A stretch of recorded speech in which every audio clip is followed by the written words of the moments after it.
పైకి ఎక్కాం, కిందన పడ్డాం, మళ్ళా మిమ్మల్ని పైకి తేవడానికి ప్రయత్నం చేయడం, ఏదో అబద్ధాలు ఈరోజు మీరు చూస్తున్నారు. గోశాలలో పశువులు చనిపోకపోయినా గోశాలలో పశువులు చనిపోయాయంట, ఆయన బాధపడుతున్నా అంట ఆ పార్టీ, వైఎస్ఆర్ కాంగ్రెస్ పార్టీ. దేవుళ్ల పైన దాడులు చేసిన మీరు ఈరోజు వెంకటేశ్వర స్వామి పైన ఇంత భక్తి వచ్చిందంటే నాకు అర్థం కాల.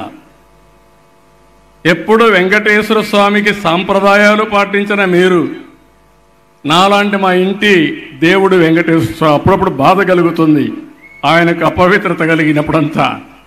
అలాంటి మీరు ఈరోజు కన్నీళ్లు పెట్టుకుంటున్నారు. పాపం ఏదో జరిగిపోయింది, జరగని దాన్ని మీరు గుర్తుపెట్టుకోవాలి. ఇలాంటి కపట నాటకాలు ఒక్కసారి నేను కూడా మోసపోయా. గొడ్డలు వేటిని గుండెపోటుగా నమ్మి ఆ రోజు మోసపోయాను. కానీ ఆ రోజే మీరు ఒక్క విషయం గుర్తుపెట్టుకోవాలి, నేను కానీ అనలైజ్ చేసి కరెక్ట్గా అర్థం చేసుకొని ఆ రోజు నేను అరెస్ట్ చేసుంటే దోషుల్ని ఏమయ్యేదో మీరు ఒక్కసారి అర్థం చేసుకోండి. అర్థమైందా మీకు? ఆ ఒక్క చిన్న తప్పు రాష్ట్రం పెద్ద ప్రైస్ పే చేసే పరిస్థితికి వచ్చాం. అలాంటి జరగకుండా ఉండాలంటే మీరు నేను అందరం కలిసి ముందుకు పోవాలి.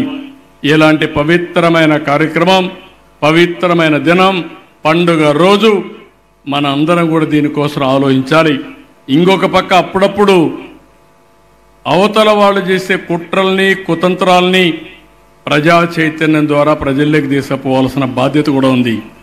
లేకపోతే మళ్ళా నష్టం జరిగే అవకాశం ఉంటుంది. I'm very happy. ఈరోజు కళ్యాణ్ గారిని మనస్ఫూర్తిగా అభినందిస్తూ, వారితో సమానంగా ఇంకా కొంతమంది వచ్చారు. కూర్చోండి, కూర్చోబాబు, మీరు కూర్చోండి, ఏం చేయాలో చేపిస్తాం. ఇంకొక బంగారు కుటుంబాల నుంచి ఒకరిద్దరు మాట్లాడతారు. అదే మాదిరిగా